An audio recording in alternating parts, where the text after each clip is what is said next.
Final lap na mga kaibigan, Puerto Galera. Kailangan nating basahin ito. Gugulong pero hindi susuko.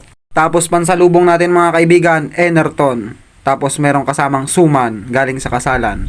At Kaping Kaya Kang Ipaglaban.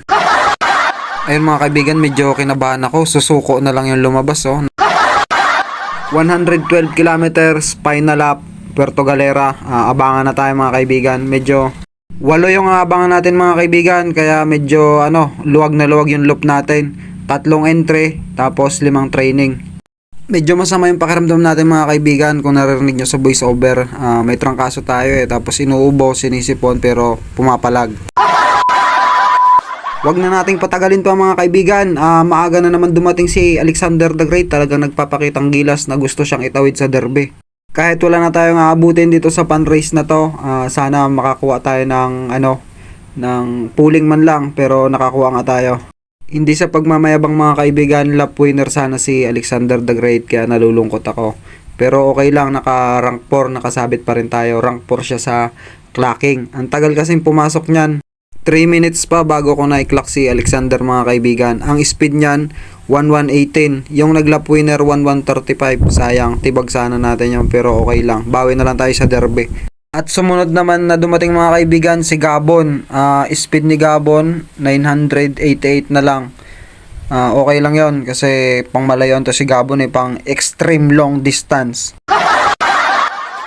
At yung scammer natin mga kaibigan, biglang dumating din at ang pinaka nakakamangha pa nun, sumabay si Romano yung training natin.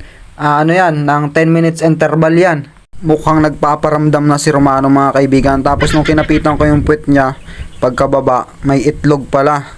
Speed natin kay Ansgar mga kaibigan, 940. Sana hindi magbago kahit 940 lang lagi, 900 basta tumapos siya ng derby. Anak ni Elgar tayo mga kaibigan, unang lahi ng ating matagal umuwi line. At pinahanga na naman ako mga kaibigan ni Saladin. Talagang napakatindi ni Saladin na to. Halos 1k lagi yung speed. Sana dumulo pero saan ko to kukuha ng motor ito. Kung hindi man buong motor, baka side mirror lang o kaya ay mags. At hindi man lang pinagpawisan si Saladin mga kaibigan Hindi naman talaga pinagpapawisan ng ibon Ito talaga nga abangan ko mga kaibigan hanggang sa dulo ng walang hanggan. Si Renato. Grabe, siyam na ikot bago bumaba. Pang derby talaga to mga kaibigan si Renato. Hindi ako bibiguin nito. Ang laki ng tiwala ko sa ibon na to. Awan ko lang kung may tiwala siya sa akin. At dumating na rin mga kaibigan si Karma. Pagkababa niya ng landing board, shoot agad sa banga. Kita niyo yan, kaso mabagal, nasa 800 na lang speed niyan. Ganyan ang trabaho niyan pero dudulo yan. At ito mga kaibigan si Dilubyo, mga nasa 700 na lang ang speed. Pero medyo okay na rin siya ngayon kumpara nung nakaraan na bigla natin nung linggo. Talagang kinabukasan umuwi.